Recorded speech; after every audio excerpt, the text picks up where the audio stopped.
What's up, spectators? Welcome back to another episode of Ace Attorney Investigations 2. Last time, we got introduced to a new game element, which is logic chess, or chess logic. Either way. Anyways, so we were trying to get information out of this witness here, Nicole Swift, who is a reporter. Alright, let's get back into it. That's amazing, Mr. P. Before I knew it, you done had me chattering like a chipmunk. Let me hear what you have on that tape recorder there. If I listen to the tape, I should be able to determine the exact number of gunshots. Fine, but I won't let you have it for free. Other than my mentor, you're the only person to push me this far. In other words, you're gonna be my second mentor. Yup, that's how it's gonna be. Man, Edgeworth makes friends so quickly. I see, it's kinda like a second home, sir. And I got one more request. A 24-hour exclusive interview. Please, Mr. P, this is my first and final request as your apprentice. This is difficult to accept, but unless I agree to it, I won't be able to listen to the tape. 24 hours is out of the question, but I will grant you an interview after we solve this case. What about being my second mentor? Also out of the question. Aww. Don't be so ornery. Well, I guess you take what you get. It's all for the sake of my news scoop. Time to get the ball rolling. Let's begin our exclusive coverage. She's like a younger, hipper Lotta Hart. Well then, Miss Swift, please begin the playback of the tape recorder for me. Oh my god, is Lotta Hart her mentor? No. My dear friends, there's a reason for my visit. A few days ago, a smuggling ring that has long plagued my nation was exposed and crushed. I see. This was the president's speech.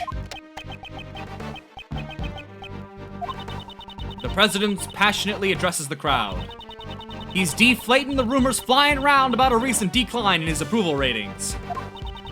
This was my own commentary. I tried to create the feeling of actually being there. According to the schedule, there's a meeting after this. You seem quite pleased that the Yatagarasu incident has been resolved. Well, of course. It's a great honor for us as well. Whose voice is this? Those are from the folks standing in front of me. I reckon it was two older men. They kept on whispering to each other. Where have I heard this voice before? Oh, the gunshot's coming up. The president raises his fist in the air. The atmosphere is boiling to a fever pitch. But the battle is still not over. I declare here and now, the hammer of justice shall be brought down upon us. What in tarnation? 2 shots. Nicole's tape recorder data jotted down in my organizer contains a recording of the speech. 2 gunshots can be heard. Touch the check button for details. Okay. It seems that 2 shots were fired. And what do you reckon? What are you buying? It's quite simple, really. Using the bullet's trajectory, we can deduce its flight path. 2 shots were fired. 1 bullet hit the president. That means the other shot left a hole in the flag and punctured the balloon. Do you understand now? The location of the perpetrator who fired the gun.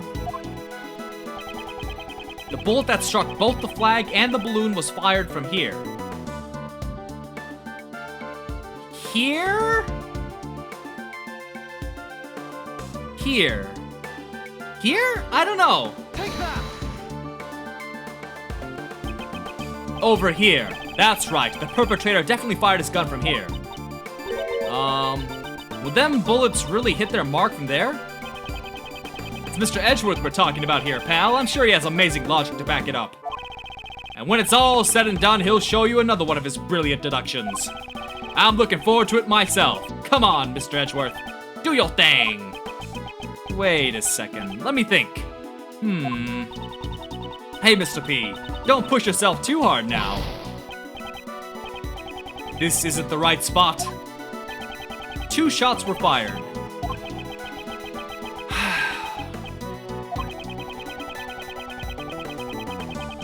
I don't...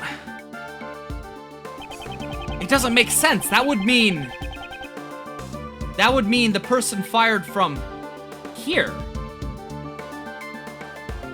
Is that right? Take that!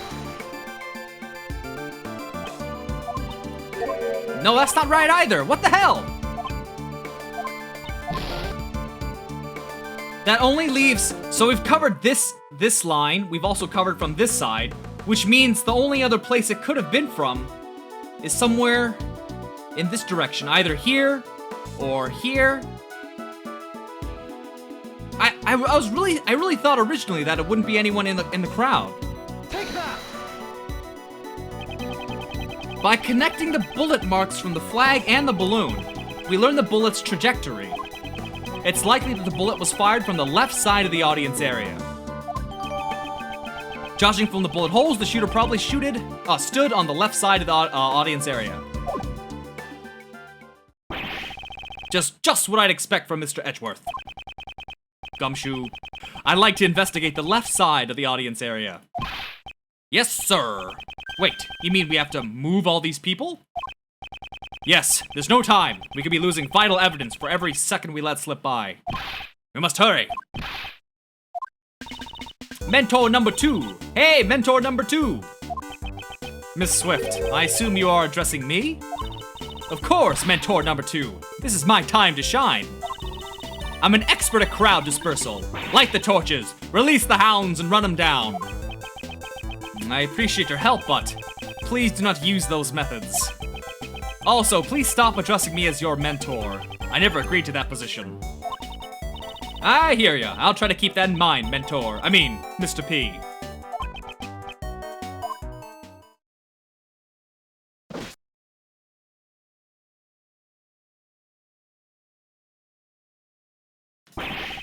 Mr. Edgeworth, we're ready to begin the investigation.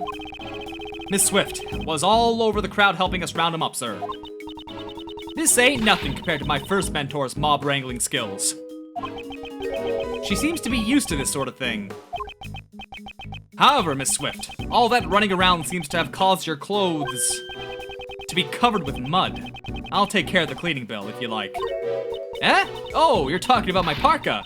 Don't you worry your fancy little head about it. It's reversible, so I can just flip it round later and it's good as new. Gross. That won't do much for mud stains, though. Well, Mr. Edgeworth, let's restart the investigation. The crowd has made a mess of the crime scene. I hope some traces of the criminal are still left behind. Hey, it's Payne! What are you doing here, buddy? This is a terrible incident indeed, Mr. Edgeworth. Who is this man again? I, Winston Payne, am willing to assist as a prosecutor. He's a prosecutor? Why'd you come here today? I accompanied the chief prosecutor. His voice sounds like the one that I heard on the tape earlier. Was he one of the men standing in front of Miss Swift? And where's the chief now? The chief is a busy man. He had special permission to leave the premises.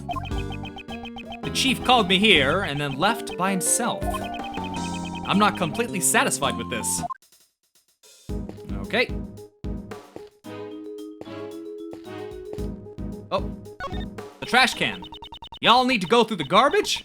You prosecutors got a tough job. Detective Gumshoe. Right away, sir. Yeah, dig your arms in there, real deep. So it's the detective's job to go through the trash. Prosecutors don't want to dirty their hands. Let's see, hope I find something good. The detective seems to be a little too eager about searching through the trash. This is a winning popsicle stick. Detective. Sorry, sir. Let's see. Something related to the case. Look what I found, sir. Good work. Let's have a closer look. Ugh, fanny pack. Very nice. Just give me the word and I'll spin the evidence round and round. Hold the R button and use the D-pad to rotate the object to a desired viewing angle. If you want to zoom in or zoom out, I'll move the evidence for you, sir. Press the X button to zoom in and the Y button to zoom out. Investigate every fine detail. If you find something suspicious, please let us know immediately, sir. Move the cursor to a spot of interest and press the A button to investigate it. I don't see any text right now. Okay, that was weird. I see dirt, but I can't examine it, okay. Well, well, well, the murder weapon. It's a document of some sort. Huh. Let's see. President's security detail. These are the plans for the president's security, sir. It depicts the security layout. Let's take a look here. Leader, Rook, Lieutenant, Knightley. Rook takes Knightley's place. Pay extra attention to the lake area. In the case of an emergency, Knightley will lead the president inside the plane. A terrorist in the audience? We can't be certain there isn't one. The bodyguards' names are written on here too. Rook and Knightley. The bodyguards are not from the Republic of Zhangfa. It seems that the president hired a local security firm. Why didn't he use the police force of Zhangfa? You wanna know the reason? That's another big scoop. Do you know something about it? I was just at the Zhangfa embassy the other day, fixing to get some news material. That's when I heard. It sounds like the president's got plenty of enemies. He also don't get along too well with the top brass of Zhangfa police. I see. He doesn't even trust the people of his own country. This could be related to the assassination attempt. Shows the bodyguard's positions. Okay. But why would this document be in the bag? That is strange indeed. It concerns the safety of the president. Normally it would be under tight security. This bag, there's something else in it, sir. It's a gun, sir. Mr. Edgeworth, could this bag have belonged to the... Indeed, it is possible that the assassin may have thrown it away. It's a revolver. For something like this to appear in a place like this. Found in the trash near the audience area, a gun that is prohibited in this country. Is this the work of a professional assassin? He must have used that document to carry out the crime, sir. This revolver. I will need to take a closer look at it. What a ridiculous looking capsule. I'm sure it's a scope, but... Oh, it's a laser sight, okay. A laser pointer. It's an implement you attach to a gun to help you aim with the laser, sir. Just press here and... It's firing a red laser, sir. Did the assassin use the laser pointer to target the president?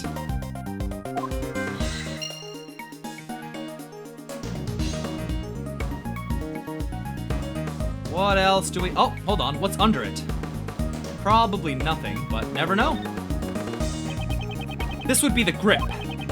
I've held the grip of several guns in the past, but it's never been a very pleasant feeling.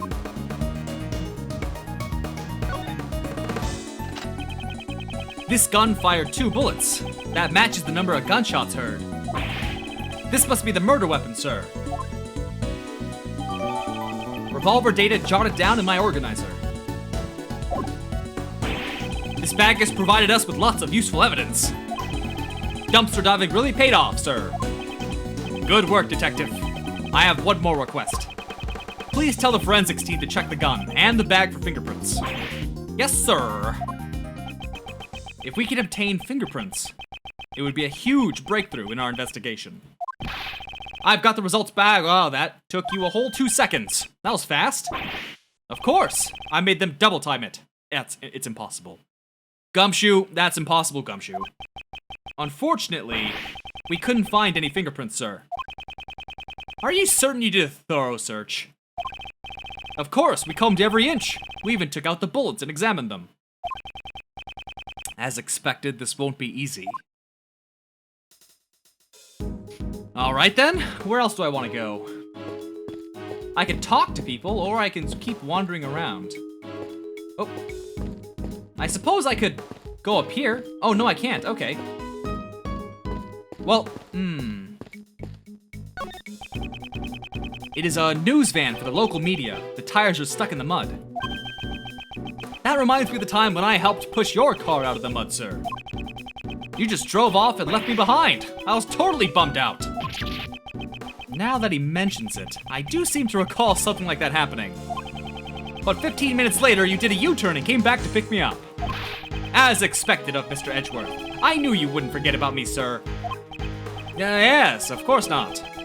Except for those 15 minutes, of course. It's a wooden signpost. It seems to have been erected recently. Let's see.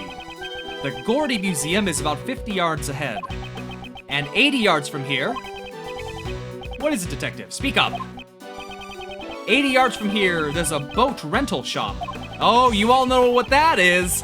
You all remember what that is. It really hasn't been very long since I was involved in that case. That brings back memories, detective. Yes, sir.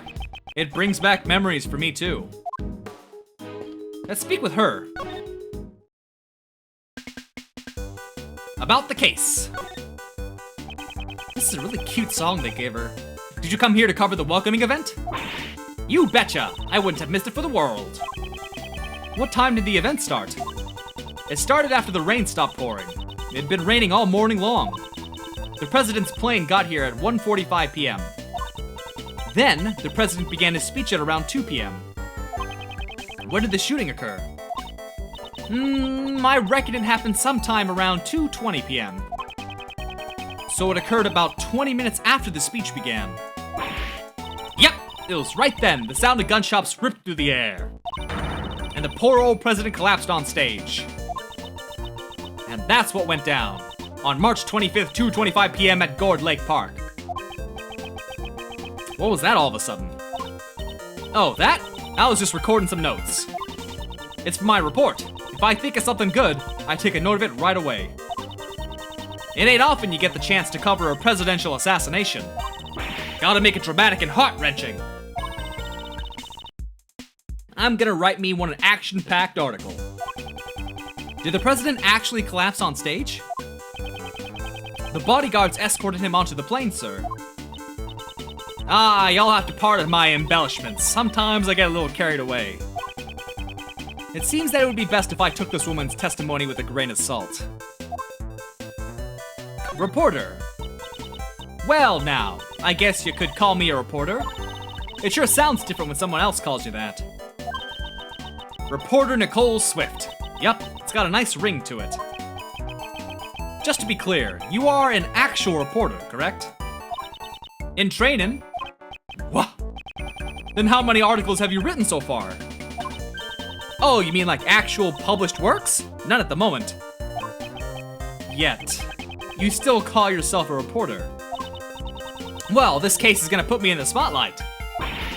I done captured the whole entire speech perfectly. No bloopers at all. With this mic and this tape recorder.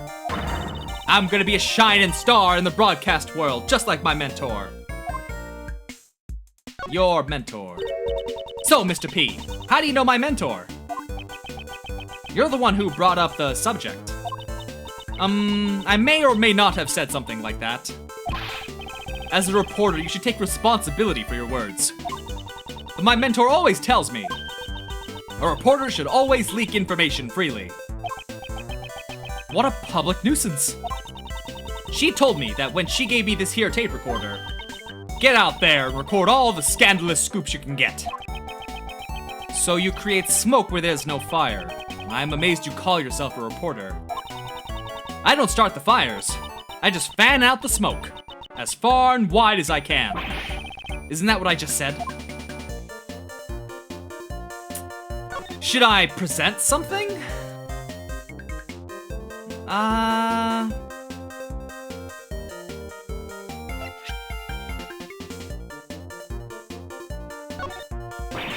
At the moment, the prosecutor presents his evidence. A fatally shinin'.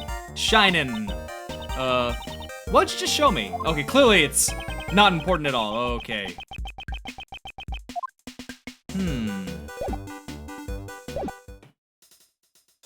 I guess I could talk to Gumshoe or Winston. This is a terrible incident indeed, Mr. Edgeworth. I, Winston Payne, am willing to assist as a prosecutor.